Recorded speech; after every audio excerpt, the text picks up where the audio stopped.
Hi friends, कैसे सब लोग। नमस्कार, स्वागत है आपका कंसेप्ट आरएनए की ऑनलाइन क्लासेस में।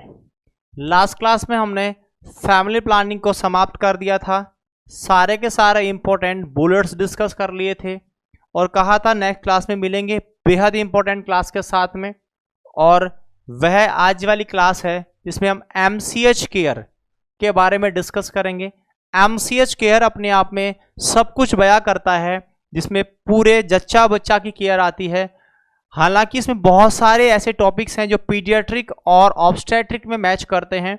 जहां ऐसे टॉपिक्स आएंगे जो आपने ओबीजी में पढ़ लिया होगा या आपने पीडियाट्रिक में पढ़ लिया होगा या पढ़ने की संभावनाएं हैं, मैं उन टॉपिकों का नाम लिखकर बता दूंगा कि आपको वहां पढ़ने हैं या पढ़ लिया होगा जो टॉपिक वहां आते हैं। लेकिन जो portion community health of nursing के पॉइंट ऑफ व्यू से इंपॉर्टेंट है, वे सारे के सारे एमसीक्यूज, वे सारे के सारे इंपॉर्टेंट की पॉइंट्स हम यहाँ डिस्कस करने वाले हैं। तो आइए स्टार्ट करते हैं। बेहद इंपॉर्टेंट है बेटा, ये जो टॉपिक मैं डिस्कस कर रहा हूँ एमसीएच, यह हर जगह महत्व रखता है। जो एग्जाम्स कम्युनिटी के लिए पॉइंट ऑफ व्यू से ज्यादा महत्वपूर्ण होती है, जहां कम्युनिटी का वेटेज ज्यादा होता है, जैसे पीजीआई चंडीगढ़ की एग्जाम्स हो, चाहे वो सीएचओ की एग्जाम्स हो, इन दोनों एग्जाम्स के अंदर ज्यादा सवाल आपके कहां से आते हैं, इस एमसीएस वाले टॉपिक्स में आने की संभावनाएं रखती हैं। इसके अलावा एम्स के एग्जाम में भी आपको ने देखे होंगे बहुत सारे यहां से सवाल पिक होते हैं जो डायरेक्ट क्वेश्चंस होते हैं, जिनके आंसर आपको इस वाले क्लास में इन टॉपिकों में मिलने वाले हैं। हम इन डेप्थ में जाएंगे और इन डेप्थ में इसका सारे एमसीक्यूज के साथ में सॉल्यूशन निकालने वाले हैं। चलिएगा स्टार्ट करते हैं एमसीएस केयर के बारे में। सबसे पहले तो मैं इसको नामकरण जो इसका है उसे क्लियर कर दूं। इसका मतलब क्या है बेटा, मैं एमसीएच एक्ट की बात नहीं कर रहा हूं, मैं एमसीएच केयर की बात कर रहा हूं। वो एक अलग चीज है, आप ध्यान रखिएगा। एम यहां वर्ड लिया गया है मैटरनल से। मैटरनल वर्ड का मतलब होता है माता। सी वर्ड यहां लिया गया है चाइल्ड से, बच्चा। और एच वर्ड लिया गया है हेल्थ, हेल्थ और केयर। यानी कि आप यहां क्या करेंगे, माता की और बच्चे की हेल्थ केयर के बारे में बात कर रहे हैं।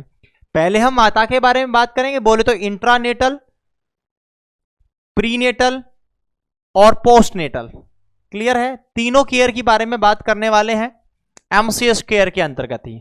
तो सबसे पहले मैं इसके बारे में बात करूं, हमारे इंडिया में जो एमसीएच केयर का कंसेप्ट था, इस कंसेप्ट को चेंज किया गया और एक नया कंसेप्ट आया। यह एक ओल्ड कंसेप्ट था, उस समय एमसीएच केयर चली आ रही थी। उसके बाद एक कंसेप्ट आया, अपडेटेशन इसमें हुआ और एमसीएच जो कंसेप्ट है, यह कंसेप्ट कन्वर्ट हो गया किसमें, यह कन्वर्ट हुआ इनटू आरसीएच कंसेप्ट में। किसमें बेटा, आरसीएच कंसेप्ट। मतलब मैटरनल एंड चाइल्ड केयर जो कंसेप्ट था वह कन्वर्ट हो गया आरसीएच में। आरसीएच का मतलब भी आप समझ रहे होंगे।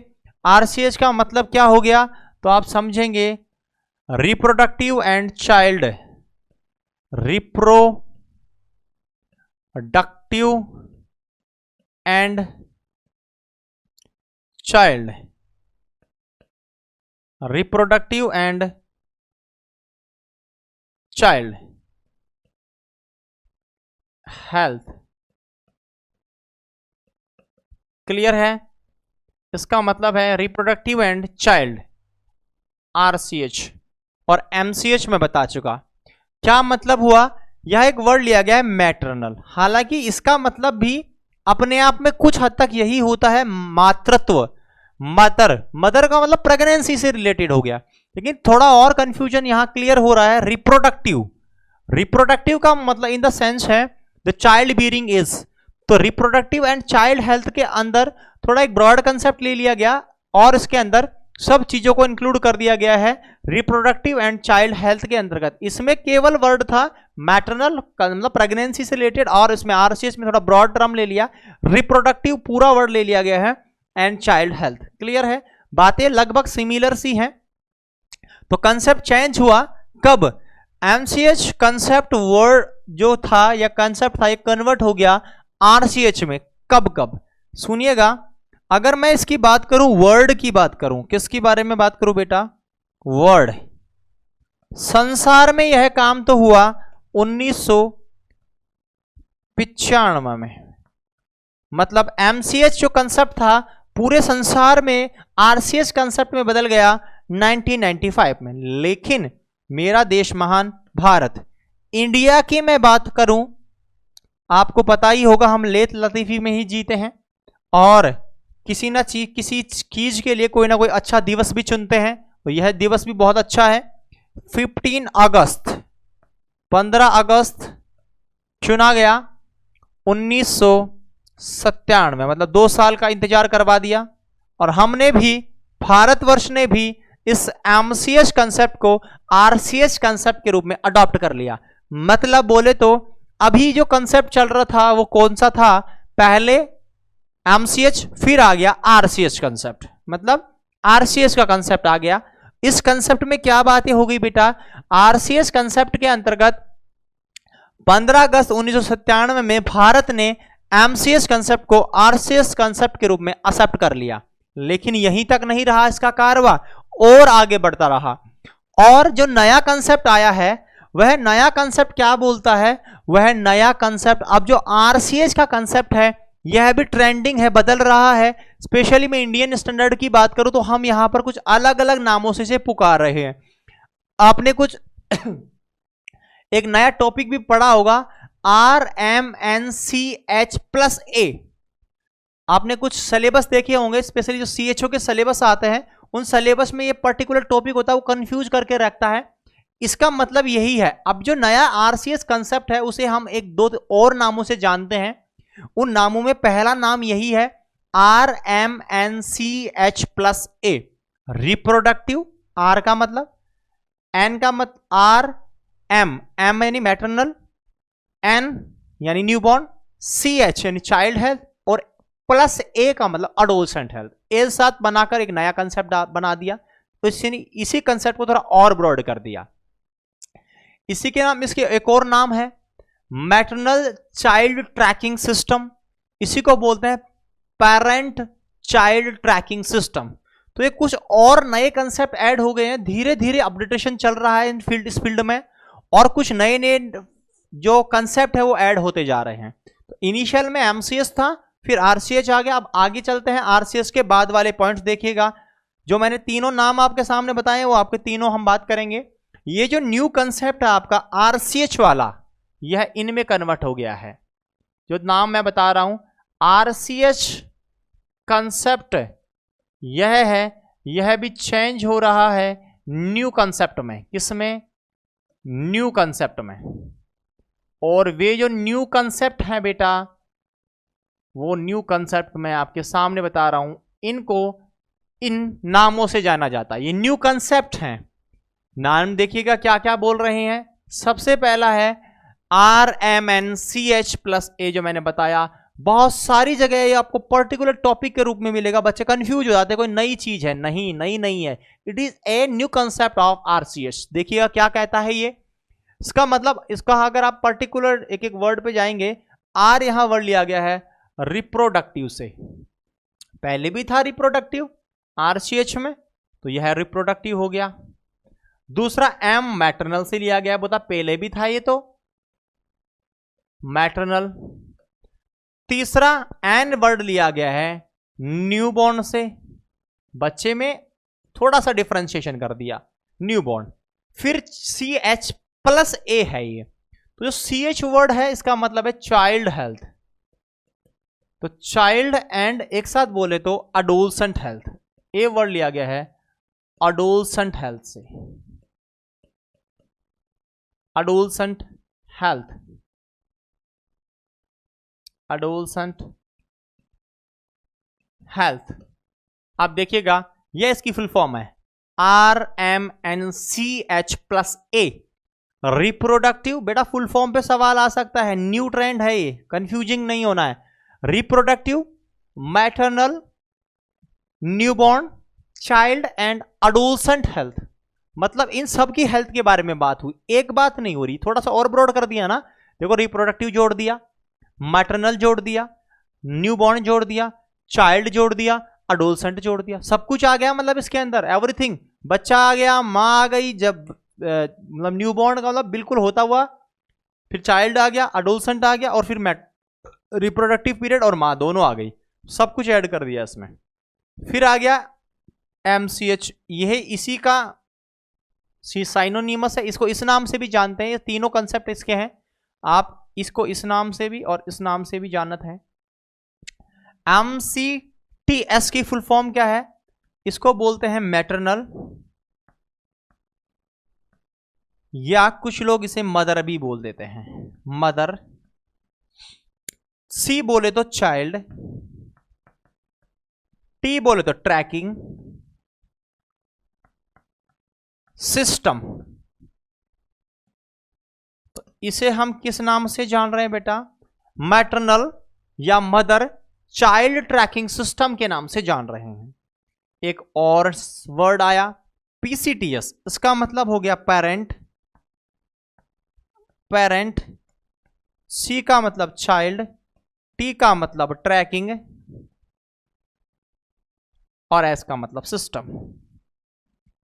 तो ये कुछ न्यू कंसेप्ट हैं अभी जो इस ट्रेंड में चल रहे हैं, RCS के ही कुछ न्यू कंसेप्ट हैं जो चले आ रहे हैं, जो अलग अलग फील्ड में काम कर रहे हैं। क्लियर है?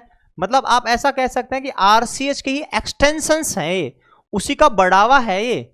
RMNCH+A, MCTS इसे बोल सकते हैं और PCTS इसे बोल सकते हैं। फुल फॉर्म मैंने बता दी है, कंफ्यूज नहीं होना, एग्जाम में सवाल मिलेगा आपको इनकी फुल फॉर्म पे मिल सकता है और इनसे रिलेटेड सवाल आपको मिल सकते हैं। तो देखिएगा, दो चीजें मैंने यहां क्लियर की, ध्यान दीजिएगा, पॉइंट्स बहुत इंपॉर्टेंट है। MCH केयर की बात कर रहे हैं, MCH सिंपल फॉर्म है मैटरनल चाइल्ड हेल्थ, समय बदला, कंसेप्ट भी बदला।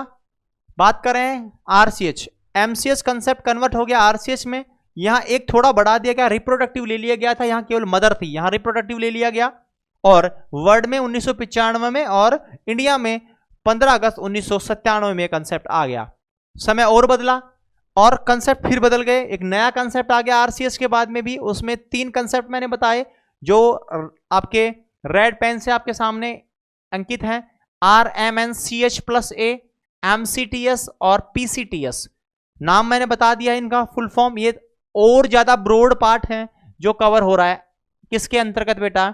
MCH के अंतर्गत। क्लियर है पॉइंट? चलो जी, अब स्टार्ट करें हम इसमें सबसे इंपॉर्टेंट जो बात है वह है एंटीनेटल केयर, इंट्रानेटल केयर और पोस्टनेटल केयर के बारे में। तो सबसे पहले मैं स्टार्ट करूं एंटीनेटल केयर के बारे में। इसमें जो बातें हैं वो यही है, एंटीनेटल केयर, क्योंकि हम सबसे पहले किसके बारे में पढ़ रहे हैं? माँ के बारे में, फिर पढ़ेंगे बच्चे के बारे में, बच्चे के बारे में बताऊंगा मैं, अभी हम माँ के बारे में पढ़ रहे हैं। एंटीनेटल केयर, सबसे पहला पॉइंट तो एक वर्ड यही आ जाता है कि एंटीनेटल पीरियड क्या होता है। बहुत सारे मेरे विद्यार्थी ऐसे होंगे जिन्हें ये आइडिया नहीं होगा, कंफ्यूजन हो सकते हैं।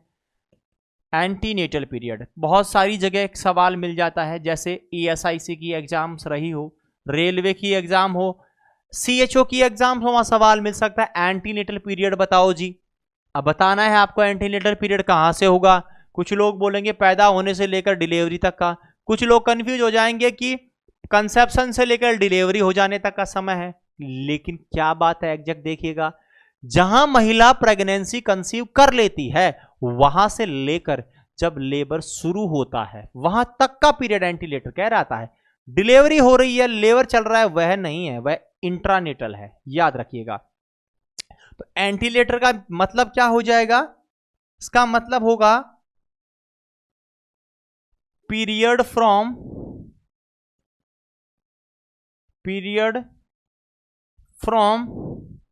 डे ऑफ कंसेप्शन, बोले तो जिस दिन गर्भ अवस्था धारण करी, डे ऑफ कंसेप्शन टू कहां तक? जब स्टार्ट हो गया to start of labour, labour के स्टार्टिंग का समय तक का समय क्या कहलाता है बेटा? एंटीनेटल पीरियड कहलाता है। एंटीनेटल पीरियड का मतलब कहां से कहां का समय?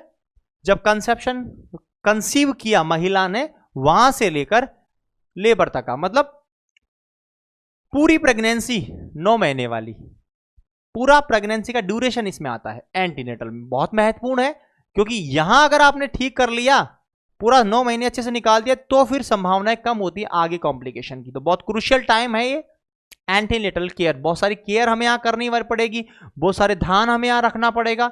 ये सब बातें हम यहां डिस्कस करने वाले हैं। चलिएगा, क्या क्या पॉइंट्स यहां हम डिस्कस करने वाले हैं। सबसे पहले तो मैं इसमें बात करूंगा आपके सामने एंटीनेटल विजिट्स के बारे में। यह इंपॉर्टेंट एमसीक्यू है एंटीनेटल विजिट का। एंटीनेटल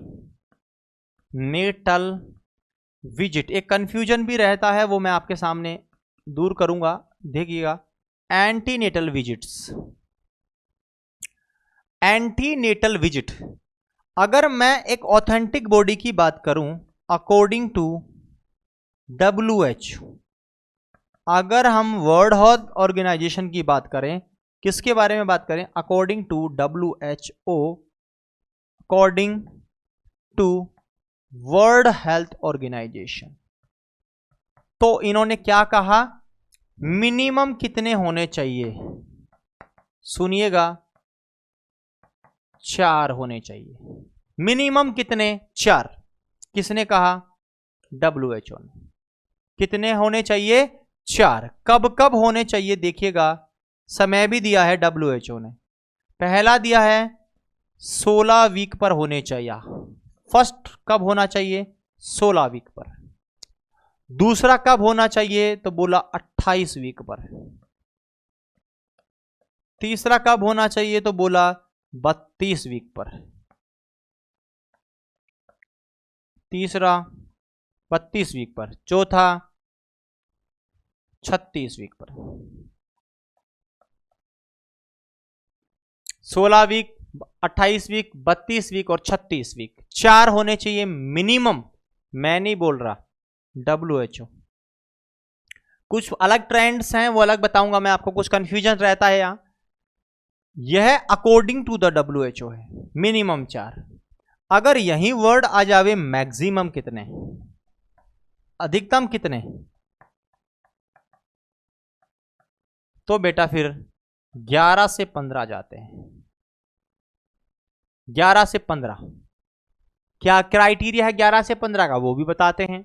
चलिएगा, ये क्लियर हुआ। WHO के हिसाब से कितने विजिट करने चाहिए अपने को, 4 विजिट। मिनिमम बात कर रहा हूं, 16, 28, 32, 36। चलो एक बार बोलो, सबसे पहले 16, फिर 28, फिर 32 और फिर 36। लास्ट में एक ट्रिक बता रहा हूं, इन सब में 4-4 वीक का अंतर है, एक एक महीने का अंतर आपको दिख रहा होगा।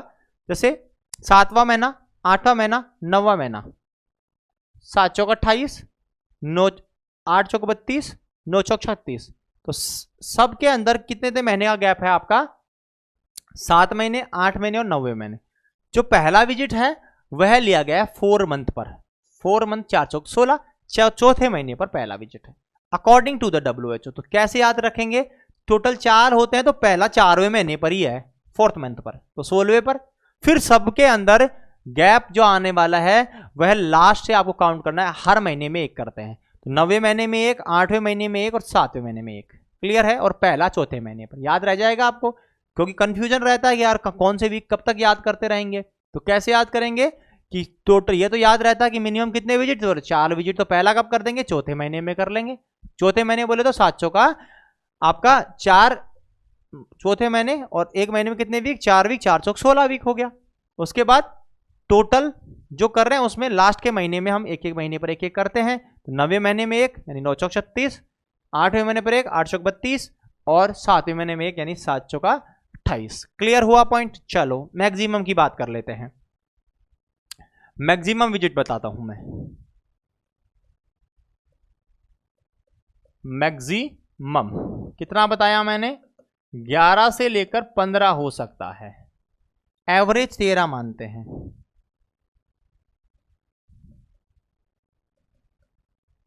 सुनिएगा कैसे, फर्स्ट 7 मंथ, पहले जो 7 महीने हैं उसमें आपको करना है 1 every month, 1 visit every month.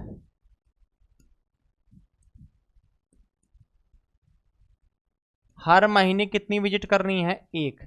बताओ टोटल कितनी हो गई? 7।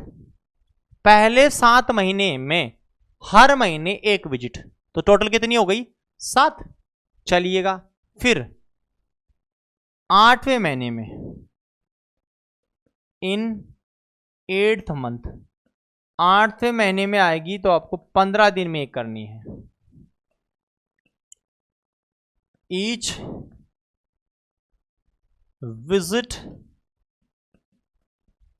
इन 15 डेज, 15 दिन में 1 विजिट। तो बताओ इसमें कितनी विजिट हो गई? 15 और 15 2, तो कितनी विजिट हो गई? 2 विजिट। फिर आ जाएगा 9वां महीना, अंतिम महीना, 9 मंथ। अब यहां क्या कंफ्यूजन रहता है कि भाई डिलीवरी फिक्स थोड़ी एग्जैक्ट थोड़ी होती है, बताएंगे ईडीटी निकालते हैं लेकिन एग्जैक्ट नहीं है। 2 वीक पहले हो जाए, 2 वीक बाद में भी हो सकती है, ऐसा हो सकता है। 36 से 42 वीक मानते हैं, लंबा ड्यूरेशन है, कभी भी हो सकती है डिलीवरी। तो यहां देखिएगा 9 मंथ में आपको करना है, ईच विजिट करनी है हर वीक पर, ईच विजिट इन 7 डेज, हर 7वें दिन में 1 विजिट सप्ताह पर। तो कितनी विजिट हो गई टोटल? 4 विजिट।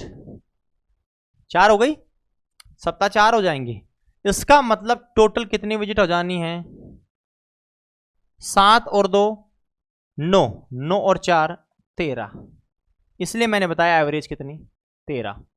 लेकिन अब यहां क्या है देखिएगा, 9वां महीना है, आपने 7 और 2 9 विजिट तो कर ली। अब ये वाली जो विजिट है बेटा, ये आगे 9वें महीने में डिलीवरी कभी भी हो सकती है। तो ये विजिट इसलिए यहां हो सकता है 2 वीक पहले हो जाए, मतलब यहां जो विजिट थी ये 2 ही हो पाई और डिलीवरी हो गई। या फिर ऐसा हो जाए कि डिलीवरी के आपका जो है वो 9 मंथ क्रॉस करके भी चली गई 2 सप्ताह, ऐसा हो सकता है। तो अगर ऐसा संभावना है तो फिर हम यहां एक रेंज ले लेते हैं 11 से 15 वाली। अगर एग्जैक्ट सब कुछ एग्जैक्ट बिल्कुल इसी रूल से चल रही है तो फिर 13 जाएंगी। क्लियर है? तो कितनी विजिट कर सकते हैं मैक्सिमम? तो हम अधिकतम विजिट कर सकते हैं 11 से 15, एवरेज बोले तो 13 विजिट। एक महीने की मैंने बता दिया आपको क्राइटेरिया। चलेगा, ये पॉइंट भी क्लियर हो गया। 2 पॉइंट महत्वपूर्ण एग्जाम में सवाल पूरी तरीके से आने की संभावना रखता है। WHO के हिसाब से कम विजिट बोले तो 4 और अधिकतम बोले तो 11 से 15। क्लियर है? याद करने का तरीका, पहला विजिट 4थे महीने पर होता है बोले तो 16 वीक पर, और लास्ट के तीनों महीने में एक महीने में एक कर लेते हैं। और यहां पहले 7 महीने 1 महीने पर, 8वें महीने में 15 दिन में, और 9वें महीने में 7 दिन पर कर लेते हैं। 13 हो गई। चलिएगा अब बात करें हम नेक्स्ट। ये पर्टिकुलर कुछ किड्स आते हैं जिनके बारे में हम बात कर रहे हैं। आप देखेंगे, आप जब इनके बारे में स्टडी करेंगे, जहां आप जाते हैं सब सेंटर पर, पीएससी पर, बेसिकली सबसे नज़दीक जहां होता है सब सेंटर, वहां हम पहुंच जाते हैं हमारी विजिट के लिए। गांव की हम पर्टिकुलर बातें कर रहे हैं। जब आप वहां विजिट के लिए जाओगे तो वहां एएनएम और आशा आपको मिलती है। वहां एएनएम आपका ममता कार्ड जो है उस पर सिग्नेचर वगैरह करती है, और आशा आपको प्रमोट करवाने का काम करती है। ये सारे काम वहां फुलफिल होते हैं। तो अब एक चीज आती है कि आपको पहले ये कंफर्म तो करना पड़ेगा कि प्रेगनेंसी है कि नहीं है। तो किस चीज से ये कंफर्म करते हैं कि हम प्रेग्नेंट है कि नहीं है? देखो, वैसे तो प्रज्ञा किट आपने देखा होगा, मैनकाइंड्स का आता है, सिप्ला के आ रहे हैं, बहुत सारे किट्स आते हैं प्रेगनेंसी किट के नाम से। प्रज्ञा बहुत फेमस है, यूज करते हैं लोग, मेडिकल स्टोर पर उपलब्ध है। लेकिन बेटा हम तो गौर सरकारी आदमी है, तो सरकारी चीजों के बारे में ही पढ़ना होता है। क्यों? क्योंकि एग्जाम में तो सरकारी चीजें आती है, प्राइवेट को कौन ध्यान देता है। हम बात कर रहे हैं उस किट की जो कि फ्री ऑफ कॉस्ट मिलता है। बहुत सारे लोगों को नहीं पता, आज से तुम्हें पता लग जाएगा कि सब सेंटर पर, आशा के पास में, आंगनवाड़ी वालों के पास में फ्री ऑफ कॉस्ट एक किट मिलता है। उस किट से आप पता कर सकते हैं कि आप प्रेग्नेंट हैं कि नहीं है। और इस किट को किस नाम से जानते हैं वह मैंने लिखा है निश्चय किट। आपके सामने भी दिखाया है, देखिएगा यह इमेज दिख रही होगी, इसका नाम है निश्चय किट। निश्चय गर्भ जांच किट लिखा है, निश्चय गर्भ जांच किट। और यह क्या लिखा है, देखो निश्चय गर्भ जांच किट सभी सेंटर्स व आशाओं के पास में मुफ्त में उपलब्ध, फ्री में अवेलेबल है। किनके पास में? सब सेंटरों पर और आशाओं के पास में। क्लियर है? तो पॉइंट्स देखिएगा इसके बारे में। बेटा एग्जाम का इंपॉर्टेंट एमसीक्यू बता रहा हूं, क्वेश्चन आ सकता है। बताओ, क्वेश्चन बनाएगा एग्जामिनर कि which kit is suitably available या which kit available at sub centre to detect the pregnancy, और ऑप्शन में प्रज्ञा किट होगा। मैं गारंटी देता हूं 80% लोग प्रज्ञा किट करके आएंगे, क्योंकि वो जानते ही उसके बारे में है। यह किट जो मैं बता रहा हूं ये फ्री में मिलता है, गवर्नमेंट की फैसिलिटी है, और यह हमको वहां पर अवेलेबल होगा सब सेंटर या आशा के पास में, जिससे आप क्या चेक कर सकते हैं? प्रेगनेंसी के बारे में चेक कर सकते हैं। तो क्या करता है ये? पहली पॉइंट क्या चेक करेगा? यह चेक करेगा प्रेगनेंसी को। बोले तो यह प्रेगनेंसी किट है। क्या किट है बेटा? प्रेगनेंसी का किट है, चेक प्रेगनेंसी। दूसरा पॉइंट इसके बारे में मैं बोलूं तो मैं बोलूंगा फ्री अवेलेबल है, फ्री, पैसा नहीं लगेगा। देवे तो लेन, अगर मांगे तो देना मत, बोला नितेश सर ने बोला था फ्री में, तो पैसा नहीं देना। फ्री अवेलेबल है कहां पर? एट सब सेंटर, या आप ले सकते हैं आशा, आशा बहन जी, एक्रीडेटेड सोशल हेल्थ एक्टिविस्ट, इसके पास फ्री ऑफ कॉस्ट ही मिलेगा आपको। इस किट के द्वारा आपको प्रेगनेंसी का पता लगाना है। तो सवाल आता है, बताओ प्रेगनेंसी का पता लगाने के लिए सब सेंटर पर उपलब्ध फ्री किट का नाम बताओ। बोलना निश्चय। क्या बोलोगे? निश्चय। दृढ़ निश्चय होता है ना, वैसे निश्चय, निश्चय यानी कन्फर्म। निश्चय वर्ड का मतलब ही क्या होता है? कन्फर्म। बोलते निश्चय काम हो गया, मतलब कन्फर्म, तो कन्फर्म द प्रेगनेंसी, इसलिए नाम दिया गया निश्चय। क्लियर है? निश्चय गर्भ जांच किट। मासिक नहीं आया, गर्भधारण की चिंता, गर्भ अवस्था की जांच की प्रतीक्षा, घबराइए नहीं, यह जांच आसान है। गर्भ जांच किट पर सुबह की पहली पेशाब की 2 बूंद डालें और 5 मिनट में परिणाम जानें। जैसा प्रज्ञा किट में होता है वैसा ही इसमें होता है। प्रातःकाल जो यूरिन होता है महिला का, उसकी 2 ड्रॉप इसमें डालनी है और लाइन चेक करनी है या कि आप पॉजिटिव हैं या नेगेटिव है या सस्पेक्टेड है। क्लियर है? वह तो आप सब लोगों को पता है। अभी काम की बात जो थी वो क्या है कि यह जो किट है यह फ्री ऑफ कॉस्ट अवेलेबल है। नाम याद रखिए, निश्चय जांच किट। अगर एग्जाम में क्वेश्चन आ जाए निश्चय जांच किट, समझ जाना प्रेगनेंसी के चेकअप की बात ही है, कर रहा है। क्लियर हुआ पॉइंट ये है? चलो जी, इस ये है आपका कहां उपलब्ध होता है? सब सेंटर पर उपलब्ध होता है, क्योंकि एंटीनेटल की जब विजिट की बात आती है तो ये पॉइंट बनते हैं वहां पर, क्योंकि आप जाओगे सब सेंटर पर, जैसे ही आपको मासिक धर्म नहीं आया सबसे पहले पहुंचोगे, किससे बात करनी पड़ेगी? एएनएम और आशा से बात आप वहां करेंगे, तो फिर आपको यह किट मिलेगा फ्री ऑफ कॉस्ट। आप चेक करेंगे, फिर आपकी प्रोसेस चालू होगी। मतलब अब आप पॉजिटिव हैं तो आप इस दायरे में आ जाएंगी, मतलब प्री नेटल केयर के अंदर। चलिएगा आगे बात करते हैं। एक और किट है, वह टीबी के बारे में भी होता है, इसी से सिमिलर वर्ड है, आप देखिएगा उस किट के बारे में भी। इसका नाम है निश्चय किट। निश्चय, वह था निश्चय, यह है निश्चय किट। यह किसके लिए होता है? For tuberculosis. तो टीबी के लिए जो किट अवेलेबल है उसका नाम है निश्चय। वर्ड याद रखना, निश्चय और निश्चय। मीनिंग मैंने आपके सामने ये देखो इमेज दिखा रहा हूं, निश्चय किट, NIKSHAY,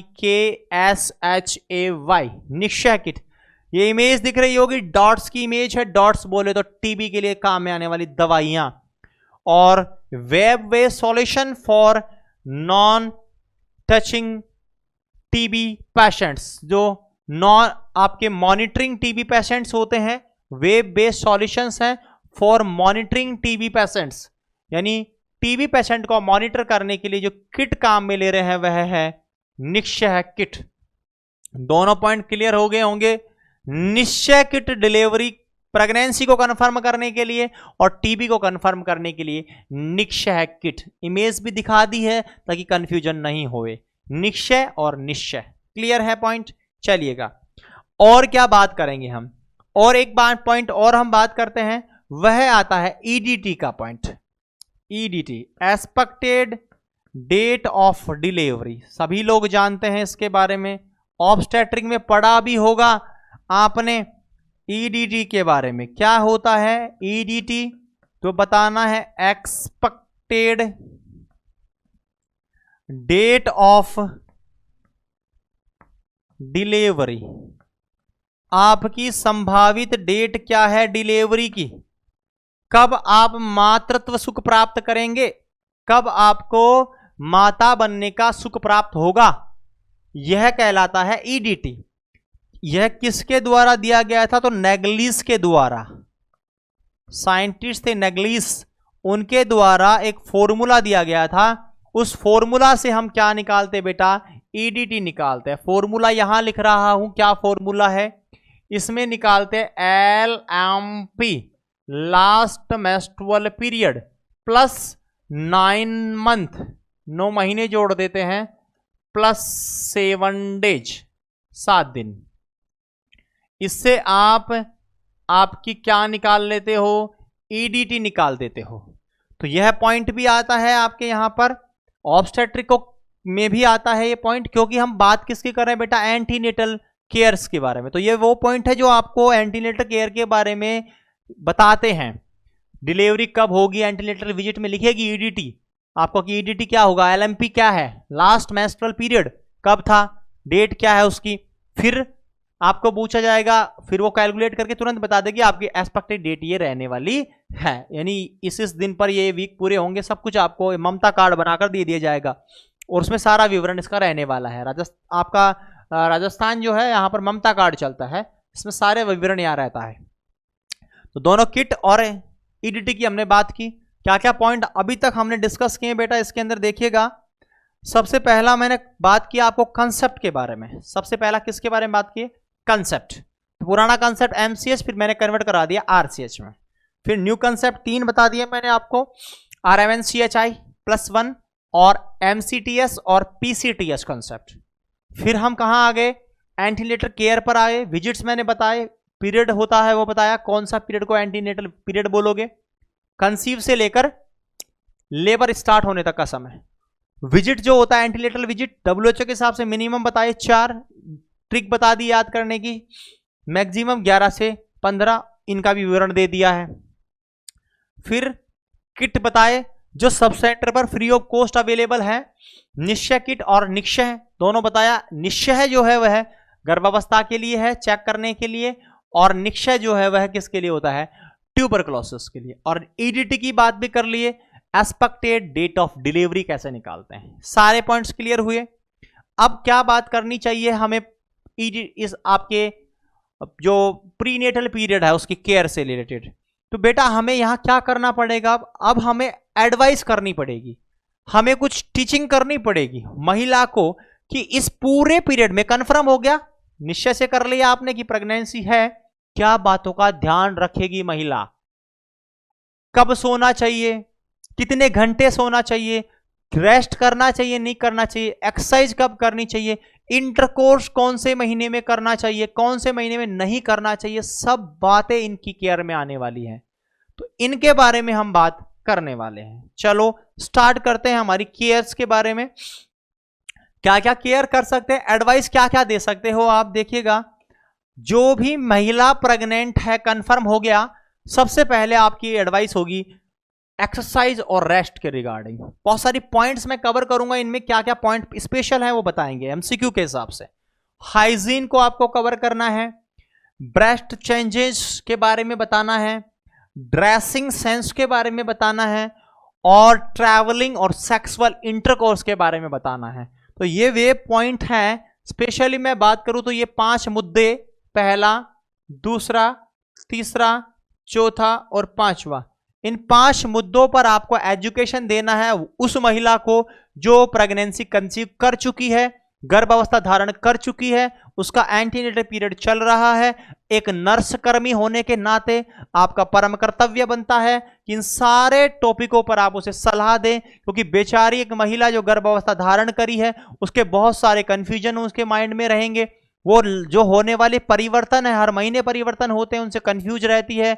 कभी किधर दर्द, कभी किधर फीलिंग आना है, कभी ब्रेस्ट में चेंजेस आना है, ये सब उसे बताना है आपको कि यह आपके साथ घटित होगा, आप कंफ्यूज नहीं हो। और हमारे हिसाब से हम बात करें तो यहां जो एमसीक्यू बनते हैं वो हम डिस्कस करेंगे। इन पॉइंटों को स्पेशली फोकस क्यों किया जाता है यहां पर, क्योंकि कम्युनिटी में स्पेशली मैं बात करूं, अगर आपने सीएचओ की नौकरी प्राप्त कर ली, कम्युनिटी हेल्थ ऑफिसर आप बने और सब सेंटर पर आपकी ड्यूटी लगी, आपको वहां पर ये सारे केस देखने को मिलेंगे, क्योंकि आप वहां के हेड रहोगे, इसलिए आपको वहां इनके बारे में जानना अति आवश्यक है।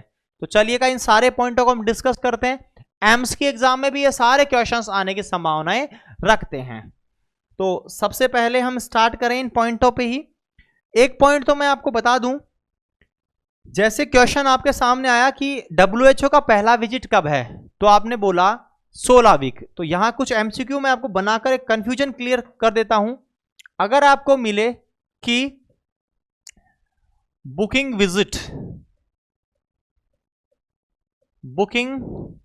विजिट या रजिस्ट्रेशन विजिट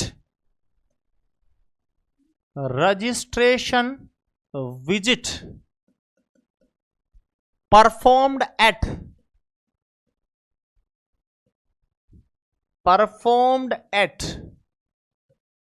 ऑप्शन देखिएगा, ए ऑप्शन बोलता है 16 वीक, बी ऑप्शन बोलता है 12 वीक, सी ऑप्शन बोलता है आपका 28 वीक और डी ऑप्शन बोलता है 36 वीक। बताओ आंसर क्या होगा।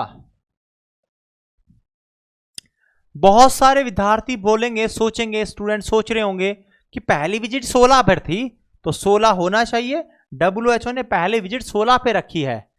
लेकिन अगर बेटा आंसर कभी एग्जाम में सवाल मिले, पर्टिकुलर नाम दिया हुआ हो, बुकिंग विजिट या रजिस्ट्रेशन विजिट, आंसर होगा 12 वीक। 12 वीक पर होती है बुकिंग विजिट और रजिस्ट्रेशन विजिट। इस विजिट का जिक्र WHO ने नहीं किया है। अगर यहीं आपके सामने ऑप्शन में इस प्रकार का क्वेश्चन मिले आपको कि first antenatal visit performed eight, first antenatal visit performed eight, answer क्या होगा। यहां पर आपका आंसर जाएगा 16 वीक, क्योंकि यहां आप किसकी गाइडलाइन फॉलो करोगे, WHO की। WHO ने यही बोला है कि पहले विजिट 16 वीक पर होनी चाहिए, लेकिन उसने इस विजिट का जिक्र नहीं किया, मतलब बुकिंग विजिट की बात वो नहीं कर रहा है। इसलिए याद रखना है, अगर आपको बोला जाए कि बुकिंग विजिट कब करते हैं या रजिस्ट्रेशन विजिट कब करते हैं, आंसर बोल देना 12 सप्ताह पर करनी चाहिए। बोले तो उससे पहले कर लेनी चाहिए, 12 से पहले, 12 या 12 से पहले। लेकिन फर्स्ट विजिट का जिक्र हो तो फिर समझ जाना 16 वीक आंसर करना है। WHO 16 वीक बोलता है।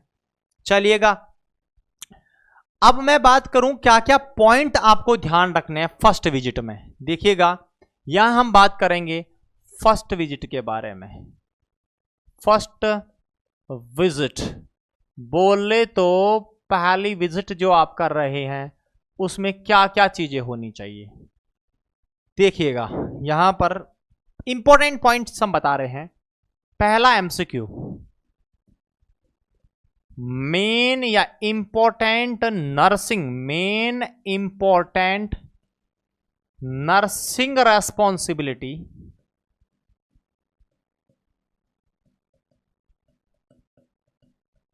Eight antenatal clinic. एक नर्स जो एंटीनेटल क्लिनिक पर उपस्थित है उसकी परम जिम्मेदारी क्या बनती है? तो पहली जिम्मेदारी उसकी यही बनेगी कि वह आपकी प्रेगनेंसी को जल्दी से जल्दी रजिस्टर करे। क्लियर है? यानी कि रजिस्ट्रेशन ऑफ प्रेगनेंसी, पहला परम इंपॉर्टेंट जिम्मेदारी रजिस्ट्रेशन ऑफ गर्भावस्था, प्रेगनेंसी को रजिस्टर्ड करे एज सून एज पॉसिबल, जितना जल्दी हो सके उतना जल्दी। तो पहला काम नर्स का क्या होगा? एंटीनेटल क्लिनिक पर जवाब होगा प्रेगनेंसी को रजिस्टर करना। रजिस्टर करना गर्भावस्था को, यह काम है किसका? एक नर्स का। कहां पर? एंटीनेटल क्लिनिक पर। चलिएगा और क्या क्या काम करेगी। इसके बाद उसको क्या करना है देखिएगा, रजिस्ट्रेशन हो गया, उसके अलावा उसको लेना है हिस्ट्री टेकिंग। क्या लेना है बेटा? यहां पर हिस्ट्री कलेक्शन। किससे रिलेटेड हिस्ट्री कलेक्शन करेगी? हिस्ट्री कलेक्ट करेगी वो किस किस से रिलेटेड? पहली हिस्ट्री तो उसको लेनी है बेटा पर्सनल हिस्ट्री। पर्सनल में ये मत पूछना कि क्या खाती है, क्या पहनती है, कहां रहती है, ये नहीं। पर्सनल हिस्ट्री पूछना उसे, मतलब उसे पर्टिकुलर कोई तकलीफ तो नहीं है, वजन वेट यहां होगा उसका, उसके बारे में पूछा जाएगा, LMP कब थी उसकी, ये सारी इंपॉर्टेंट इंफॉर्मेशन जो उस महिला के पास में है प्रेगनेंसी से रिलेटेड है, ये बातें आप पर्सनल हिस्ट्री में उससे करेंगे। दूसरा, सोशल हिस्ट्री भी आप उससे पूछ सकते हैं, क्योंकि यह भी आपकी प्रेगनेंसी को प्रभावित करने वाला है। पूछें उसका सोशियो इकोनॉमिक स्टेटस भी पूछे, गरीबी में तो नहीं जी रही, कैसी क्या स्थिति है, सोशियो इकोनॉमिक हिस्ट्री। बेटा ये सारी हिस्ट्रियां मजाक लग रही होंगी लेकिन बहुत महत्वपूर्ण होती हैं प्रेगनेंसी से पहले। Personal history, social history, socio economic history, इसके अलावा मेडिकल हिस्ट्री, कभी कोई दवाई वगैरह तो नहीं ली थी, मेडिकल हिस्ट्री ये आप चेक करें, पूछें। और आपको पूछना है उसकी सर्जिकल हिस्ट्री, कभी कोई सर्जरी तो नहीं हुई है, सर्जिकल हिस्ट्री। तो ये सारे के सारे पॉइंट आपको ध्यान रखने हैं। जब महिला आपके पास में आई, रजिस्टर करो उसकी प्रेगनेंसी को और उससे हिस्ट्री लो, किस किस से रिलेटेड, उसके खुद से रिलेटेड, उसके सोशल स्टेटस से रिलेटेड, सोशियो इकोनॉमिक कंडीशन से रिलेटेड, मेडिकल हिस्ट्री, उसे कोई पहली दवाई तो नहीं ले रही, किसी बीमारी से ग्रसित तो नहीं है, और सर्जिकल हिस्ट्री लेनी है, मतलब बोले तो उसे कोई सर्जरी तो नहीं हुई है। सारी हिस्ट्रियां कलेक्ट करनी है आपको। फिर क्या करना है हिस्ट्री कलेक्ट करने के बाद में? चलिए कंटिन्यू करते हैं। उसके बाद आपको पॉइंट ध्यान रखना है, हिस्ट्री कलेक्शन के बाद आपको इन्वेस्टिगेशन भी करवाने हैं। कौन कौन से? असेंशियल, जो जरूरी है, essential investigation.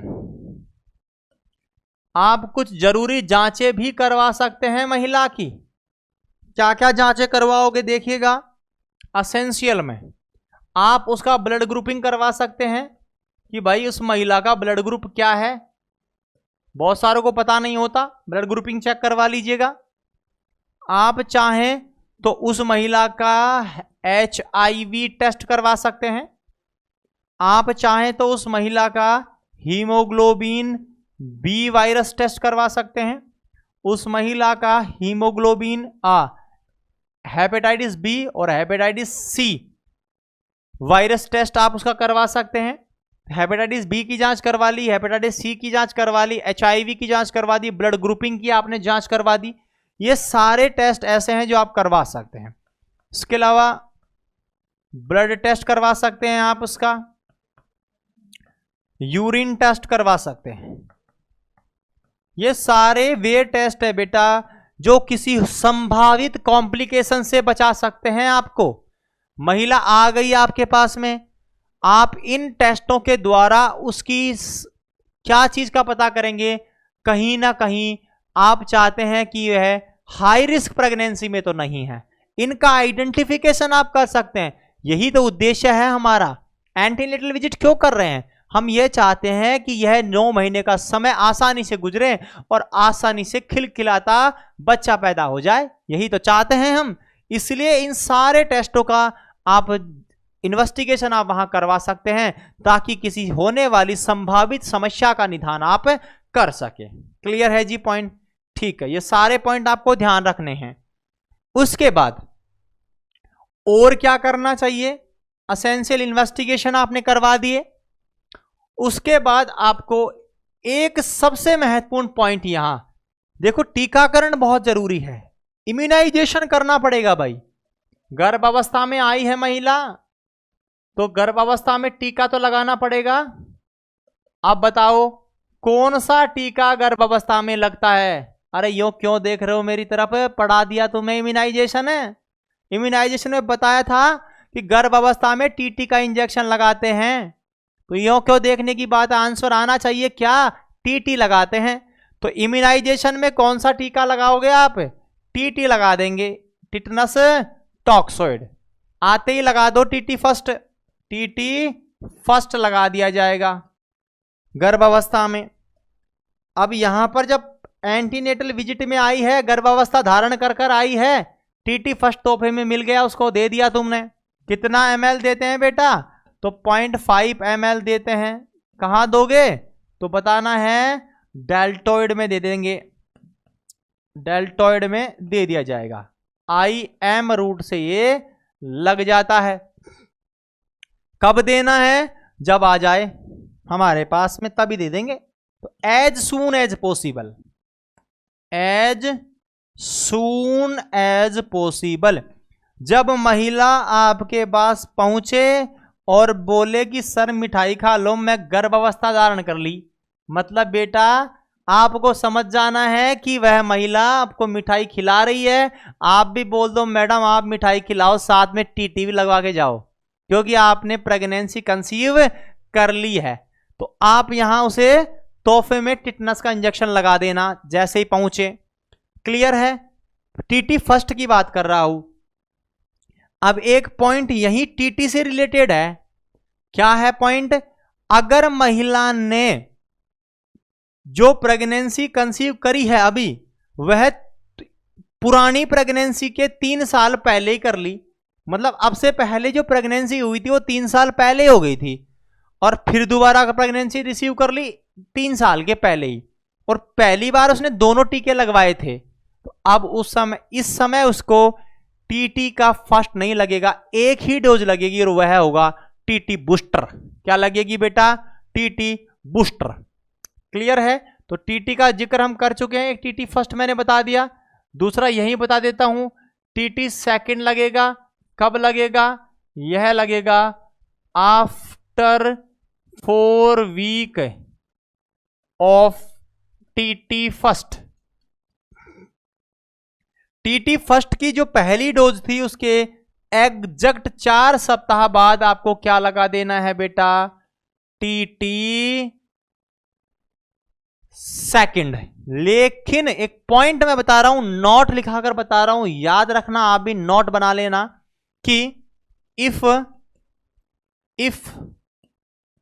Female get pregnancy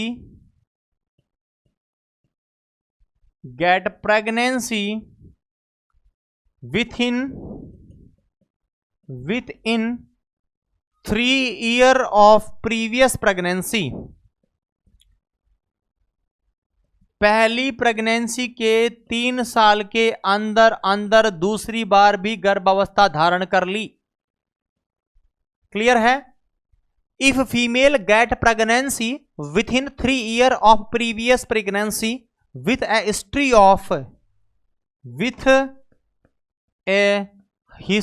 of किसकी? History of both TT in previous pregnancy, पहली प्रेगनेंसी में दोनों टीके लगे थे, अब उसे आप क्या देना है? अब उसे टीटी फर्स्ट नहीं देना, टीटी बूस्टर देना है। क्या देना है फिर यहां? TT booster. ओनली। आपको अब उसे टीटी बूस्टर देना है, ना कि टीटी फर्स्ट। तो ये हिस्ट्री चेक करेंगे आप उसे कि आपकी प्रेगनेंसी, इसीलिए तो पूछा मैंने पर्सनल हिस्ट्री। भाई पहली बार प्रेग्नेंट हुई तो कोई लफड़ा ही नहीं है, लेकिन दूसरी बार आ गई है तो फिर पूछो पहली प्रेगनेंसी कब हुई थी, बोलेगी 4 साल हो गए, तो फिर कोई लफड़ा नहीं है। बोले 1 साल पहले ही हुई थी, अच्छा 1 साल बाद में दोबारा बार मां बन रहे हो आप, ठीक है। पहली बार दोनों टीके लगाए थे टीटी के, ममता कार्ड अगर अवेलेबल है तो बहुत अच्छी बात है, नहीं पूछ लो आप उससे, दोनों टीटी लगवाए थे, इसका मतलब आप उसको क्या लगा देना, आपको टीटी बूस्टर। तो 3 साल पहले अगर प्रेगनेंसी कंसीव कर रही है और पहली वाली प्रेगनेंसी में दोनों टीटी लगवाए थे, यहां आपको टीटी बूस्टर उसे दे देना है। क्लियर है पॉइंट? तो आपने ये तोहफे उसको दे दिए, आते ही तो रजिस्टर कर लिया, फिर हिस्ट्री ले ली, इन्वेस्टिगेशन करवा दिया, इम्यूनाइजेशन कर दिया, इतना सारा काम कर दिया। और क्या करोगे और क्या करना चाहिए? अब हम जो एडवाइस दे रहे थे उनके पॉइंटों पर हम बात कर ले में। तो देखो सबसे पहला मैं पॉइंट बता रहा था आपको, सबसे पहला पॉइंट जिस पर हम जिक्र करना चाहेंगे वह पॉइंट क्या था बेटा, जिस पर आपको बात करनी है वह है एक्सरसाइज और रेस्ट। एक्सरसाइज एंड रेस्ट, इस पॉइंट पर हम बात करने वाले हैं। ये सलाह आप दे रहे हैं एक्सरसाइज और रेस्ट के बारे में बताओ। अब क्या बताएं भाई एक्सरसाइज के बारे में? पहला एमसीक्यू, गर्भ अवस्था में सबसे बेस्ट एक्सरसाइज क्या होती है? बहुत बार एग्जाम में आ गया, तो तैरना, स्विमिंग। अब गर्भ अवस्था में तैरे कैसे? पॉसिबल नहीं है। पॉसिबल तो हो सकता है, सबके पास स्विमिंग पूल थोड़ी है, कहां से तैरे? तो स्विमिंग करना वैसे तो सबसे बड़ी एक्सरसाइज है, लेकिन अगर मैं जनरली बात करूं, सभी लोग वीवीआईपी नहीं है, स्विमिंग पूल अवेलेबल नहीं होते हैं, तो उन महिलाओं के लिए क्या करें वो? तो उन महिलाओं के लिए नॉर्मल वॉकिंग इज आइडियल, सबसे बढ़िया है। वो आराम से घूमे, घूमना भी एक अच्छा एक्सरसाइज है गर्भावस्था में। क्लियर है? तो अगर पूछा जाए बेस्ट एक्सरसाइज इन प्रेगनेंसी, अगर आपसे बोला जाए कि प्रेगनेंसी में सबसे बढ़िया एक्सरसाइज कौन सी है, आपका जवाब होगा स्विमिंग है भाई, तैराओ से। क्लियर है? पहला। लेकिन अगर मैं बात करूं तो क्या सभी लोग ये यूज करेंगे? पॉसिबल है नहीं है। तो हम बोलेंगे आइडियल एक्सरसाइज क्या होती है, तो आप बोलोगे आइडियल एक्सरसाइज होगी नॉर्मल वॉकिंग। दौड़ भी नहीं लगानी भाई, हल्के हल्के नन्हे नन्हे कदमों से चलो, नॉर्मल वॉकिंग, नॉर्मल वॉक करते हैं, it is a ideal exercise, क्योंकि यह सब कोई कर सकता है, चाहे वो गरीब से गरीब हो और चाहे वो अमीर से अमीर हो, सब कर सकते हैं। चलने में कोई पैसा थोड़ी खर्च होगा, लेकिन स्विमिंग करने के लिए तो उसे रिसोर्सेज चाहिए, तो यह एक आइडियल एक्सरसाइज हो गई। क्लियर है पॉइंट आइडियल एक्सरसाइज का? फिर हम पॉइंट करें रेस्ट के बारे में बात करते हैं। एक गर्भावस्था वाली महिला को कितने घंटे सोना चाहिए, नींद कितने घंटे लेनी चाहिए? तो याद रखना है, स्लीप का जिक्र मैं कर रहा हूं, रेस्ट में कितने घंटे सोना चाहिए, तो भाई उसे लगभग 10 घंटे आराम करना चाहिए। 8 घंटे तो उसे सोना चाहिए रात में, दिन में नहीं, रात में। रात में लगभग सोना चाहिए उसे 8 घंटे, और 2 घंटे की नींद निकाल लेनी चाहिए दिन में, डे टाइम। तो एवरेज 10 घंटे की नींद होनी चाहिए एक गर्भावस्था वाली महिला को। सलाह देना आप किस, अगर कोई हो तो। क्यों भाई, इससे क्या फायदा होगा? क्योंकि जब नींद लेते हैं तो ग्रोथ हार्मोन अच्छे से रिलीज होता है, और ग्रोथ हार्मोन वृद्धि के लिए जरूरी है, इसलिए सोना भी अति आवश्यक है। अगर नींद नहीं ले रही तो फिर बाद में समस्या आएगी, जीएच हार्मोन कम रिलीज होगा, इसलिए सोना अति आवश्यक है। एक और पॉइंट बताऊं इसी के बारे में, जैसे जैसे प्रेगनेंसी बढ़ती है आपको सोने की ड्यूरेशन भी बढ़ा देनी है। ऐसा भी हो जावे कि 9वें महीना आ जावे तो पूरे 24 के 24 घंटे सो लो, ऐसा तो नहीं है, लेकिन जितने घंटे, जितने ड्यूरेशन बढ़ रही है जैसे जैसे प्रेगनेंसी आगे चल रही है, फॉरवर्ड हो रही है, आपको भी आपका समय बढ़ाना है। आप 12 घंटे, 13 घंटे, 14 घंटे की नींद ले सकते हैं। क्यों बढ़िया है ये? क्योंकि आपके लिए जितना घंटे आप सोओगे उतना ग्रोथ हार्मोन निकलेगा, आपके लिए बढ़िया रहेगा। तो याद रखना है कि इंक्रीज ड्यूरेशन ऑफ स्लीप, ये सलाह दे रहे हैं आप, duration of sleep with progress of pregnancy. जैसे जैसे प्रेगनेंसी आगे चल रही है वैसे वैसे हम निंद्रासन में जा रहे हैं, वैसे वैसे सोने का समय आप बढ़ा रहे हैं। क्लियर है जी? क्या बेनिफिट है इसका देखिएगा, बेनिफिट बताता हूं। सोने का क्या बेनिफिट है? तो एक बेनिफिट तो ये हो जाएगा कि घर पे काम नहीं करना पड़ेगा, तो सबसे बड़ा बेनिफिट तो यही है। और क्या बेनिफिट मिल सकता है सुनिएगा। तो साइंटिफिक वे में मैं बोलूं तो स्लीप क्या करती है? इंक्रीज करता है release of growth hormone, GH को रिलीज करता है, और ये एसेंशियल है, जरूरी है, इंपॉर्टेंट है प्रेगनेंसी में। इस वजह से हम बोलेंगे कि सोना आवश्यक है। अब एक पॉइंट, मानो नींद नहीं आ रही है, समस्या बहुत कॉमन है भाई, जियो का जमाना है, नींद आएगी नहीं क्योंकि चैट पे व्यस्त रहने वाले हो आप। तो अगर नींद नहीं आ रही तो क्या करें फिर? तो अगर आपको नींद नहीं आ रही तो दवाई मत लेना, याद रखना है। इफ स्लीप लेस, कम आ रही है नींद, तो फिर देखिएगा इलाज बता रहा हूं, नॉट यूज सेडेटिव। सेडेटिव काम में मत लेना, एल्प्राजोलाम काम में लेने लग गए, नहीं। नींद की गोली मत काम में लेना, उसकी जरूरत नहीं है ट्राई का लेने की, एल्प्राजोलाम लेने की। नेचुरल काम में लेवें आप चीजें। क्या लेवें? यूज वार्म मिल्क, गर्म दूध करके पी के सो जावें, नींद आएगी। इसके अलावा वार्म बाथ लें, गर्म पानी से हल्का सा नहा लें, तो भी आपको नींद आने की संभावना है। अरे कुछ भी नहीं हो तो हनी सिंह के गाने सुन लेना, म्यूजिक थेरेपी, म्यूजिक थेरेपी। कान में लगाना लीड, ईयरफोन, और सो जाना आराम से, नींद आ जाएगी। ये सब चीजें ज्यादा बेहतरीन है सेडेटिव की जगह, इनका इस्तेमाल आप करोगे तो अच्छा रहेगा। तो ये सारे के सारे पॉइंट्स जो थे ये मैंने कहां से निकाल के बताया आपको, एक्सरसाइज और स्लीप में से। ध्यान रखने की बातें हैं, सब एडवाइस आपको करनी है। एक अच्छा नर्स बनने के लिए सारी बातें बताना जरूरी है, ताकि वो सोचे कि मेरे की बहुत केयर करता है। इतनी केयर जो नर्स बहन जी ने की, इतना तो मेरा पति और मेरे घर वाले भी नहीं करते, यह सोचेगी। और बार बार आपके लिए विजिटिंग के लिए आएगी, क्योंकि इतनी केयर करोगे ना, उसे लगेगा कि हॉस्पिटल में जाना बहुत जरूरी है। क्लियर है? तो आप इस प्रकार से ही बिहेव करें और सारी बातें उसे बचाएं। क्या क्या पढ़ा हमने इस क्लास में देखिएगा।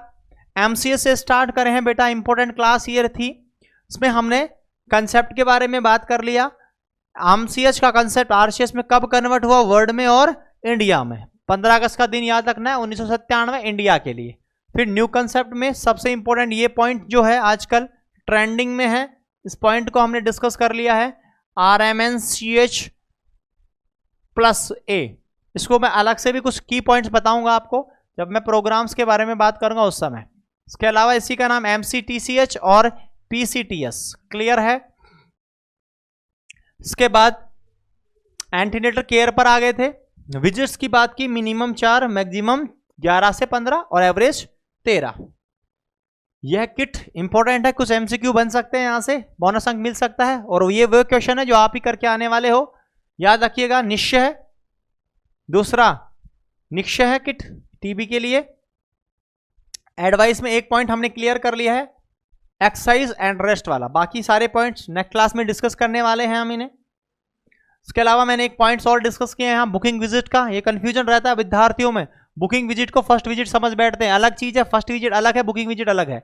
WHO ने बुकिंग विजिट का जिक्र ही नहीं किया है, यहां पर तो केवल फर्स्ट विजिट है जो 16 वीक पर दी है, और अगर वैसे बात करें बुकिंग विजिट कब कर लेनी चाहिए तो वो 12 वीक दे रखा है।